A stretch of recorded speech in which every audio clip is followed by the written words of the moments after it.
નમસ્કાર, મંતવ્ય ન્યૂઝમાં આપનું સ્વાગત છે. ઇન્ડિયા એટ 9 સાથે હું છું હિનલ. ભાજપે 2024ની લોકસભા ચૂંટણી માટે પોતાનો સંકલ્પ પત્ર જાહેર કર્યો છે. પીએમ મોદીએ બીજેપી હેડક્વાર્ટર ખાતે સંકલ્પ પત્રનું અનાવરણ કર્યું. આ દરમિયાન તેમની સાથે મંચ પર ગૃહમંત્રી અમિત શાહ, મેનિફેસ્ટો કમિટીના અધ્યક્ષ રાજનાથસિંહ, બીજેપી અધ્યક્ષ જેપી નડ્ડા, નાણામંત્રી નિર્મલા સીતારમણ હાજર રહ્યા હતા. લોકસભા ચૂંટણી 2024 માટે પ્રથમ તબક્કાનું મતદાન 19 એપ્રિલે યોજાશે.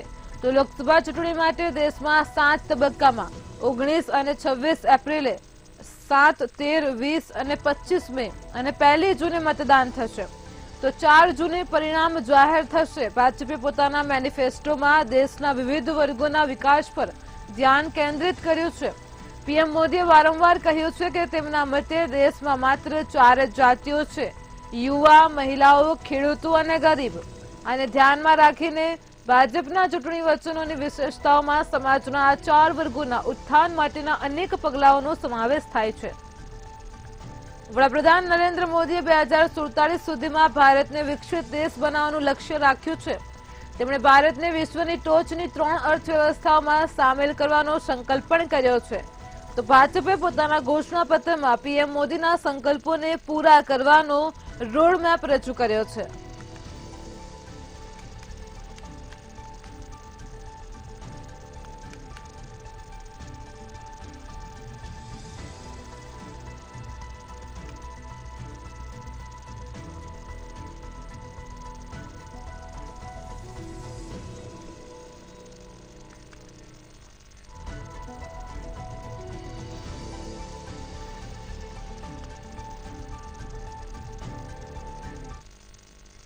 વડાપ્રધાન નરેન્દ્ર મોદીના નેતૃત્વમાં ભાજપ ફરી એકવાર વિજય પથ પર આગળ વધવા તૈયારી કરી રહ્યું છે. ભાજપને આશા છે કે મોદીના નેતૃત્વમાં તેઓ સતત ત્રીજી વખત કેન્દ્રમાં સત્તામાં જીતવામાં સફળ રહેશે. આ વખતે ભાજપે 400 પારનું લક્ષ્ય રાખ્યું છે. જોકે લોકસભા 2024ની ચૂંટણી માટે વડાપ્રધાન મોદી તથા ભાજપના અન્ય દિગ્ગજ નેતાઓ ગૃહમંત્રી અમિત શાહ, રાજનાથસિંહ, જેપી નડ્ડા વગેરેની હાજરીમાં આજે ભાજપનો મેનિફેસ્ટો સંકલ્પપત્ર જાહેર કરવામાં આવ્યો છે. જેમાં ભાજપના સંકલ્પપત્રમાં વડાપ્રધાન મોદીએ લોકોને ગેરંટી આપી છે.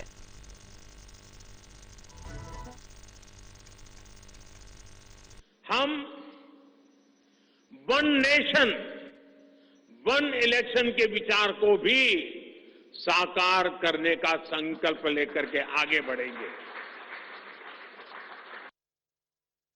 बीजेपी यूनिफॉर्म सिविल कोड को भी देश हित में उतना ही आवश्यक समझती है.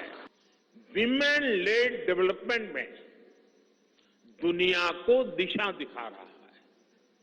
पिछले 10 वर्ष नारी गरिमा, नारी को नए अवसरों को समर्पित रहे हैं. आने वाले 5 वर्ष नारी शक्ति की नई भागीदारी के होंगे.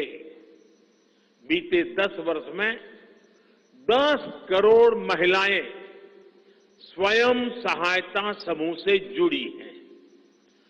10 करोड़ बहनों के सहायता समूहों को अब हम आईटी, शिक्षा, स्वास्थ्य, रिटेल और टूरिज्म जैसी सेवाओं के लिए, जैसे होम स्टे वगैरह होता है, हम उनको ट्रेनिंग देंगे. अभी तक 1 करोड़ लखपति दीदियां बन चुकी हैं. अब मोदी ने 3 करोड़ बहनों को लखपति दीदी बनाने की गारंटी दी है. आपने देखा है कि पिछले 10 साल में भ्रष्टाचार पर भाजपा सरकार ने कितनी बड़ी कड़ी कार्रवाई की है.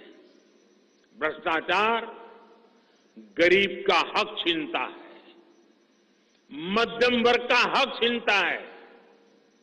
राष्ट्रीय स्तर पर होने वाले हजारों करोड़ के घोटाले अब बंद हुए हैं. अब गरीब को उसका हक मिल रहा है और गरीब को लूटने वाले जेल जा रहे हैं. ट्रांसजेंडर साथियों को भी पहले किसी ने नहीं पूछा। ऐसे साथियों को पहचान और प्रतिष्ठा देने का भी भाजपा ने ही प्रारंभ किया है। भाजपा ने ट्रांसजेंडर साथियों को भी अब आयुष्मान भारत योजना के दायरे में लाने का निर्णय लिया है। ये भाजपा ही है जो किसान क्रेडिट कार्ड के दायरे में हमारे पशुपालक भाई बहनों को, हमारे मछुआरे भाई बहनों को जोड़ा है।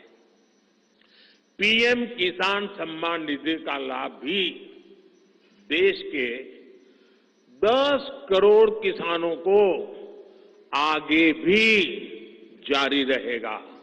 देश में वंदे भारत के 3 मॉडल चला करेंगे। Vande Bharat sleeper, Vande Bharat chair car और वंदे भारत मेट्रो। इस 3 प्रकार से हम इसको करेंगे। વડાપ્રધાન નરેન્દ્ર મોદીના નેતૃત્વમાં ભાજપ ફરી એકવાર વિજય પથ પર આગળ વધવા તૈયારી કરી રહ્યું છે। ભાજપને આશા છે કે મોદીના નેતૃત્વમાં તેઓ સતત ત્રીજી વખત કેન્દ્રમાં સત્તામાં જીતવામાં સફળ રહેશે। આ વખતે ભાજપે 400 પારનું લક્ષ્ય રાખ્યું છે। જો કે લોકસભા 2024ની ચૂંટણીમાંથી વડાપ્રધાન મોદી તથા ભાજપના અન્ય દિગ્ગજ નેતાઓ ગૃહમંત્રી અમિત શાહ, રાજનાથ સિંહ, જેપી નડ્ડા વગેરેની હાજરીમાં આજે ભાજપનું મેનિફેસ્ટો સંકલ્પપત્ર જાહેર કરવામાં આવ્યો છે।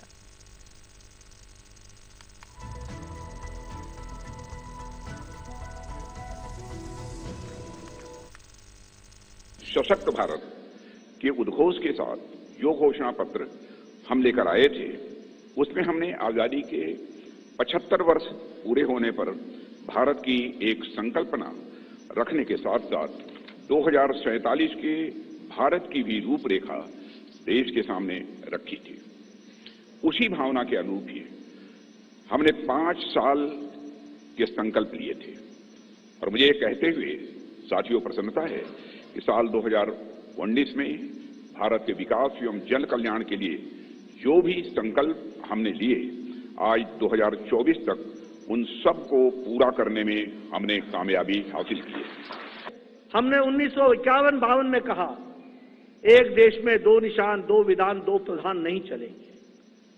हम 1951-52 से ये बात कह रहे थे, लेकिन आपने क्लियर मैंडेट दिया और 2019 के 6 अगस्त को धारा 370 को एब्रोगेट कर दिया गया, धाराशाही कर दिया गया।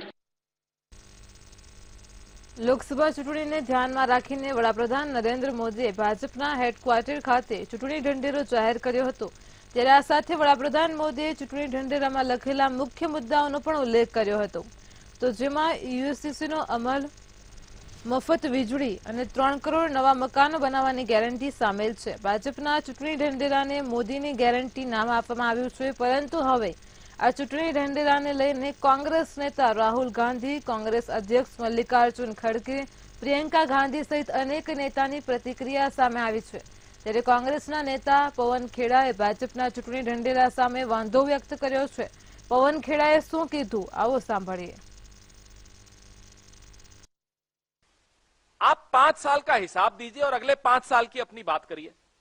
ये गोल पोस्ट बदलना, ये सन बदल देना, जो सबके लिए घर बनाना था, अब उस 47 तक चला गया। बड़ी सफाई से ये झूठ बोलते हैं, लेकिन इतनी बार बोल चुके हैं कि अभी एक्सपोज हो गए। अब लोगों को समझ में आ गया कि मोदी की बात पर या मोदी की गारंटी पर कोई भरोसा नहीं कर सकते, क्योंकि वो सरेआम झूठ बोलते हैं। अभी કર્ણાટકના મૈસૂરમાં વડાપ્રધાન નરેન્દ્ર મોદીએ રેલીને સંબોધતા કહ્યું છે કે ઇન્ડિયા ગઠબંધનના લોકો સનાતન ધર્મને સમાપ્ત કરવા માંગે છે।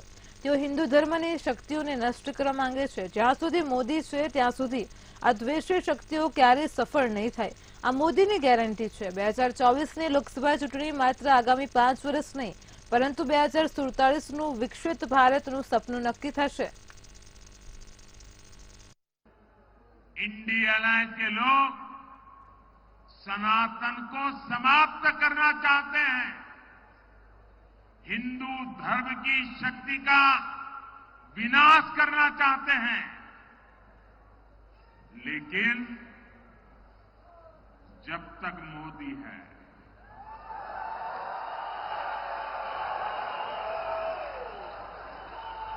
जब तक मोदी के साथ आपके आशीर्वाद है, ये नफरती ताकतें कभी भी सफल नहीं होगी, ये मोदी की गारंटी है।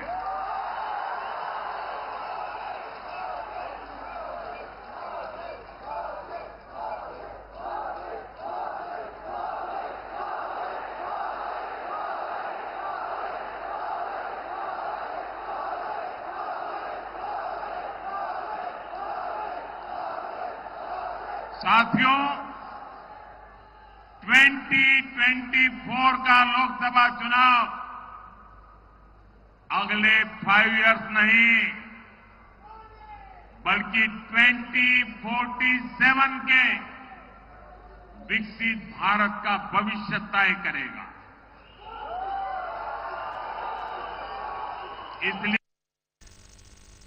વડાપ્રધાન નરેન્દ્ર મોદી મધ્યપ્રદેશ પહોંચ્યા હતા। તેમણે હોશંગાબાદ લોકસભા મત વિસ્તારના પીપરિયામાં ચૂંટણી સભાને સંબોધિત કરી હતી। પીએમ મોદી આર્મીના 3 હેલિકોપ્ટરમાં નર્મદાપુરમના પીપરિયા જવા રવાના થયા હતા। વડાપ્રધાન નરેન્દ્ર મોદી અહીં બીજેપી ઉમેદવાર દર્શનસિંહ ચૌધરીના સમર્થનમાં ચૂંટણી રેલીને સંબોધિત કરવા પહોંચ્યા હતા। વડાપ્રધાનની સાથે સીએમ મોહન યાદવ સહિત સમગ્ર કેબિનેટ મંત્રીઓ પણ હાજર છે। તો પીએમ મોદી 8 દિવસમાં ત્રીજી વખત મધ્યપ્રદેશ પહોંચ્યા હતા, ત્યારે તેમની સાથે મંચ પર મુખ્યમંત્રી મોહન યાદવ પણ હાજર હતા। પીએમ મોદીએ કહ્યું કે કોંગ્રેસનો રાજવી પરિવાર ધમકી આપી રહ્યો છે કે જો મોદી ત્રીજી વખત વડાપ્રધાન બનશે તો દેશમાં આગ લાગી જશે। માત્ર દેશને ડરાવો, ગભરાવો, આગ ફેલાવો। આજે દેશમાં આગ લાગી ન હતી। આ ઈર્ષ્યાએ તેમના હૃદય અને દિમાગમાં એવી રીતે ભરી દીધું છે કે તે તેમને અંદરથી સળગાવી રહી છે।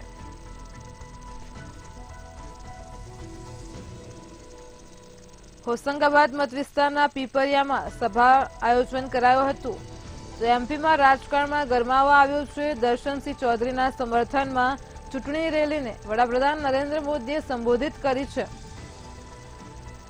સભાને સંબોધિત કરતી વખતે મોદીએ કોંગ્રેસ પર પ્રહાર કર્યા છે। તો કોંગ્રેસનું કામ દેશમાં ભ્રમ ફેલાવવાનું છે, તેમ પીએમ મોદીએ સંબોધિત કરતા જણાવ્યું છે। લોકસભા ચૂંટણીને લઈને ભાજપે મધ્યપ્રદેશમાં પ્રચાર શરૂ કર્યા છે, ત્યારે રાજકારણમાં ગરમાવો આવ્યો છે। હોશંગાબાદના મત વિસ્તારના પીપરિયામાં સભા યોજી હતી, જેમાં કેબિનેટ મંત્રીઓ પણ હાજર રહ્યા હતા। તો દર્શનસિંહ ચૌધરીના સમર્થનમાં ચૂંટણી રેલીને પીએમ મોદીએ સંબોધિત કરી છે।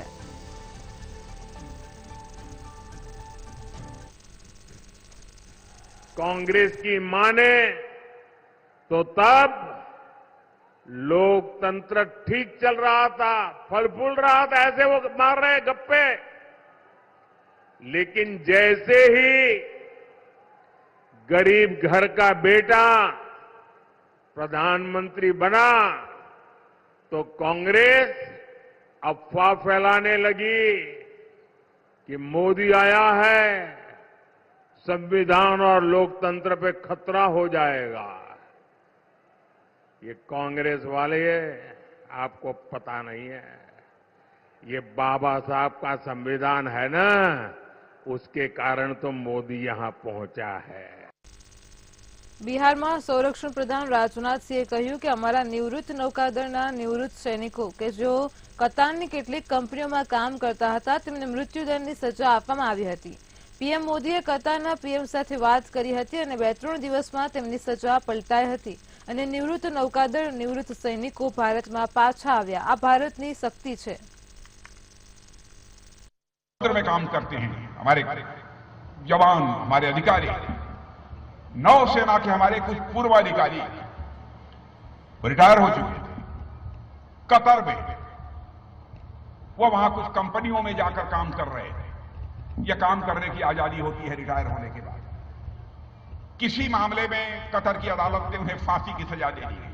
आप ये कल्पना करिए, पढ़े लिखे लोग इन छोटे से किसी मामले में या शंका बस उनको फांसी की सजा दे दी।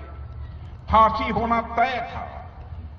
घर में मातम मचा हुआ था सभी के, जो भारत में रहते थे, उनके परिवार के लोग। प्रधानमंत्री जी को जानकारी हम लोगों ने दी। बहनों भाइयों, मोदी जी ने तुरंत कतर के राष्ट्रपति से बात की और कतर के राष्ट्रपति हमारे प्रधानमंत्री का किस हद तक उन्होंने सम्मान किया। जो ही हमारे प्रधानमंत्री ने उनसे बात की, 2-3 दिन के अंदर ही जितने भी हमारे नौसैनिक थे, उनकी सजा को वहां के राष्ट्रपति ने माफ कर दिया और सारे के सारे हमारे पूर्व सैनिक अधिकारी भारत आ गए। यह है भारत की ताकत। છત્તીસગઢના રાજનાથ ગાંવમાં કેન્દ્રીય ગૃહપ્રધાન અમિત શાહે જાહેર રેલીને સંબોધતા ભૂપેશ બઘેલ પર નિશાન સાધ્યું હતું। બઘેલ કહે છે કે આજે સોમવાર છે તો તે સોમવાર નહીં રવિવાર હશે, કારણ કે તેઓ ક્યારેય સાચું બોલતા નથી। તેમણે ગંગાજળ પર શપથ લઈ દારૂ પર પ્રતિબંધ મૂકે છે, પરંતુ તેણે મહાદેવ એપમાં ભ્રષ્ટાચાર કર્યો હતો। તેમણે મહિલાઓને 5,000 રૂપિયા આપવાનું વચન પૂરું કર્યું નથી। આ દેશમાં ગોટાળા તો ઘણા થયા, પણ કોંગ્રેસે બીજું કૌભાંડ, CWG કૌભાંડ, બોર્ફોસ કૌભાંડ અને સબમરીન કૌભાંડ કર્યું છે। કોઈ ગોટાળા ભગવાનના નામ પર કર્યા છે। ભગવાનને છોડો, મહાદેવ એપ કેસમાં 508 કરોડનું કૌભાંડ કર્યું હતું। તો છત્તીસગઢમાં અમિત શાહ ગરજ્યા છે। પ્રહારો કરતા તેમણે જણાવ્યું છે, ભૂપેશ બઘેલ પર તેમણે નિશાન સાધ્યું છે। મહાદેવ એપમાં 508 કરોડનો ગોટાળો કર્યો હોવાનું તેમણે કહ્યું છે। તો અમિત શાહ કહી રહ્યા છે કે ભૂપેશ બઘેલ ક્યારેય સાચું બોલતા નથી। છત્તીસગઢમાં સભાને સંબોધિત કરતા ભૂપેશ બઘેલે મહાદેવ એપમાં ભ્રષ્ટાચાર કર્યો છે તે વિષયને લઈને અમિત શાહ ગરજ્યા હતા। દેશમાં કોંગ્રેસની સરકારમાં અનેક ગોટાળા થયા છે તેમ પણ અમિત શાહે જણાવ્યું હતું। તો છત્તીસગઢના રાજનાથ ગાંવમાં અમિત શાહે રેલી યોજી, જેમાં સભાને સંબોધિત કરતા તેમણે ભૂપેશ બઘેલ પર આકરા પ્રહારો કર્યા હતા। શાહે સંબોધન કરતા બઘેલ પર નિશાન સાધ્યા હતા। आज मैं भूपेश जी के बारे में भी बात करने आया। भूपेश जी अगर कहते हैं कि आज सोमवार है तो जरूर मान लेना कि आज रविवार है, क्योंकि वो कभी सच बोलते ही नहीं है। उन्होंने गंगा जल छूकर कहा था शराबबंदी बंद करेंगे और शराब की नदियां बहा दी। उन्होंने महादेव ऐप का करप्शन किया, झूठ उद्योग खोलने की बात की थी, नहीं खोला। माताओं बहनों को प्रति माह 5,000 रुपया देने का वादा किया था, नहीं दिया। खैरागढ़ संगीत विश्वविद्यालय को वो रायपुर शिफ्ट कराना चाहते थे। भारतीय जनता पार्टी ने उसको खैरागढ़ में ही रखने का निर्णय किया और अब इसको और आधुनिक बनाने हम जाएंगे। આંધ્રપ્રદેશના મુખ્યમંત્રી જગનમોહન રેડ્ડી પર પથ્થરમારો કરવામાં આવ્યો હતો। વિજયવાડામાં મેમંથા સિદ્ધમ બસ યાત્રા દરમિયાન મુખ્યમંત્રી જગનમોહન રેડ્ડી પર પથ્થરમારો થયો હતો। આ હુમલો ત્યારે થયો જ્યારે તેઓ લોકોનું અભિવાદન કરી રહ્યા હતા।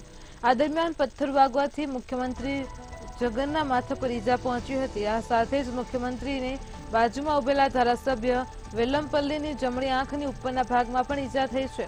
તો બસમાં મુખ્યમંત્રી જગનને ડોક્ટરોએ તાત્કાલિક પ્રાથમિક સારવાર આપી હતી। પ્રાથમિક સારવાર બાદ મુખ્યમંત્રીને ફરી પોતાની બસ યાત્રા શરૂ કરી દીધી હતી। તો બીજી તરફ YSRCPના નેતાઓએ આ હુમલાને લઈને TDP પર આરોપ લગાવ્યા છે।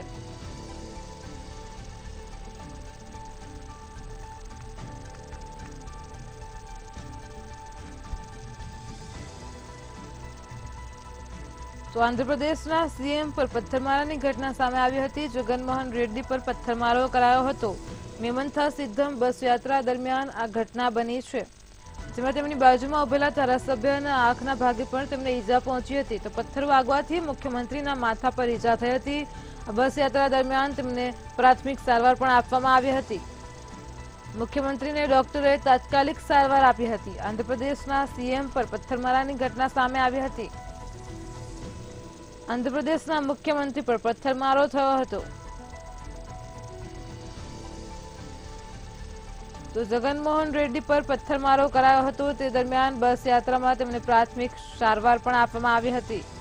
પથ્થર વાગવાથી મુખ્યમંત્રીના માથા પર ઈજા થઈ હતી. મેમંથા સિદ્ધમ બસ યાત્રા દરમિયાન આ ઘટના બની છે. આંધ્રપ્રદેશના મુખ્યમંત્રી પર પથ્થરમારો થયો હતો. તેમની સાથે તેમની બાજુમાં ઉભેલા ધારાસભ્યને પણ આંખના ભાગે ઈજાઓ પહોંચી હતી. તો મેમંથા સિદ્ધમ બસ યાત્રા દરમિયાન આ ઘટના બની છે. આંધ્રપ્રદેશના મુખ્યમંત્રી પર પથ્થરમારાની ઘટના સામે આવી, જેમાં તેમને માથાના ભાગે ઈજા પહોંચી હતી. મુખ્યમંત્રીને ડોક્ટરોએ તાત્કાલિક સારવાર આપી હતી. તો આંધ્રપ્રદેશના મુખ્યમંત્રી પર પથ્થરમારાની ઘટના સામે આવી. મેમંથા સિદ્ધમ બસ યાત્રા દરમિયાન આ ઘટના બની હતી. પથ્થર વાગવાથી મુખ્યમંત્રીના માથા પર ઈજા થઈ.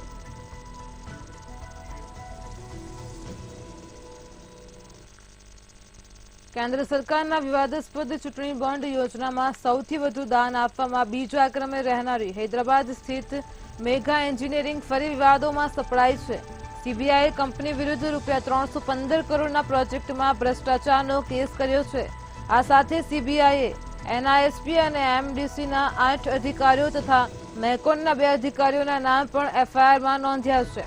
તો મેઘા એન્જિનિયરિંગે રાજકીય પક્ષોને ચૂંટણી બોન્ડ મારફતે ₹966 કરોડનું દાન આપ્યું હતું.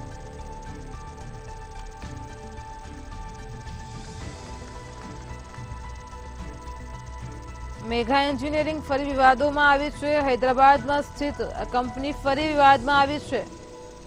સૌથી વધુ દાન આપનાર કંપની હવે વિવાદમાં આવી છે. સીબીઆઈ કંપની સામે માહિતી સામે આવી રહી છે. મેઘા એન્જિનિયરિંગે ₹966 કરોડનું દાન આપ્યું હતું. તો કેન્દ્ર સરકારની વિવાદાસ્પદ ચૂંટણી બોન્ડ યોજના સામે સીબીઆઈ કંપની વિરુદ્ધ પ્રોજેક્ટમાં ભ્રષ્ટાચારનો કેસ કર્યો છે.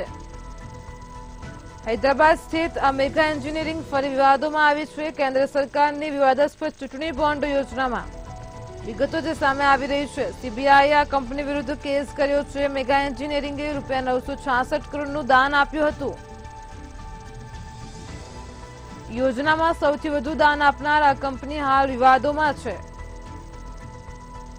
હૈદરાબાદ સ્થિત મેઘા એન્જિનિયરિંગ ફરી વિવાદોમાં સપડાઈ છે. સીબીઆઈએ કંપની વિરુદ્ધ પ્રોજેક્ટમાં ભ્રષ્ટાચારનો કેસ કર્યો છે. તો મેઘા એન્જિનિયરિંગે ₹966 કરોડનું દાન આપ્યું હતું.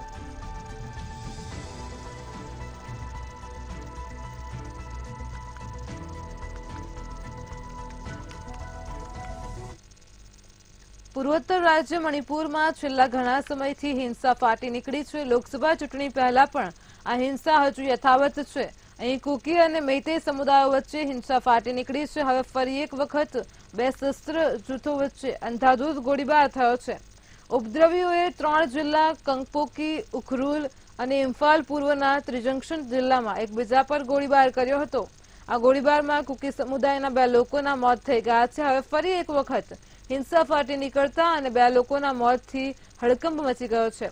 પોલીસે જણાવ્યું છે કે કામપોંગી, ઉખરુલ અને ઈસ્ટ ઇમ્ફાલના ચોક્કસ વિસ્તારોમાં હજુ પણ સ્થિતિ ખૂબ જ તણાવપૂર્ણ છે. આ ઘટના બાદ વધારાના સુરક્ષા દળોને તૈનાત કરવામાં આવ્યા છે. ગત વર્ષે મે મહિનાથી મણિપુરમાં જાતીય હિંસા ફાટી નીકળી છે અને ત્યારબાદથી અત્યાર સુધીમાં લગભગ 219 લોકોના મોત થઈ ચૂક્યા છે. રાજસ્થાનના સિકર જિલ્લામાં એક મોટા માર્ગ અકસ્માતની ઘટના સામે આવી છે. ફતેપુરના આશીર્વાદ 4 રસ્તા પાસે એક પુલ પર ટ્રકની ટક્કર વાગતા કારમાં આગ લાગી હતી. ત્યારે કારમાં આગ લાગતા જ 7 લોકો જીવતા સળગી ગયા હતા. મૃતકોમાં 2 બાળકો પણ સામેલ છે. જ્યારે આગ લાગ્યા બાદ કારમાં બેઠેલા તમામ લોકોને બહાર કાઢવાનો પણ ટાઈમ ન મળ્યો. તેઓ જીવતા સળગી ગયા હતા. કારમાં આગ લાગે તે પહેલા જોરદાર વિસ્ફોટ થયો હતો. વિસ્ફોટનો અવાજ સાંભળીને આસપાસના લોકો ચોંકી ગયા હતા અને પછી થોડી જ ક્ષણોમાં કાર ધુમાડામાં બળીને ભડથું થવા લાગી હતી. ભારતના બંધારણના ઘડવૈયા ડોક્ટર બાબા સાહેબ ભીમરાવ આંબેડકરની જન્મજયંતિની દેશભરમાં ઉજવણી કરવામાં આવી રહી છે. ત્યારે રાષ્ટ્રપતિ દ્રૌપદી મુર્મુએ સંસદ ભવન ખાતે ભારતના બંધારણના નિર્માતા બાબા સાહેબ ભીમરાવ આંબેડકરને તેમની 134મી જન્મજયંતિ પર પુષ્પાંજલિ અર્પણ કરી હતી. આ ઉપરાંત વડાપ્રધાન નરેન્દ્ર મોદી અને ઉપરાષ્ટ્રપતિ જગદીપ ધનખરે પણ સંસદ પરિષદમાં બાબા સાહેબ ભીમરાવ આંબેડકરને પુષ્પાંજલિ અર્પણ કરી હતી. ઇન્ડિયા એટ 9 માં હાલ આટલું જ. વધુ સમાચાર માટે જોડાયેલા રહો મંતવ્ય ન્યૂઝ સાથે. નમસ્કાર.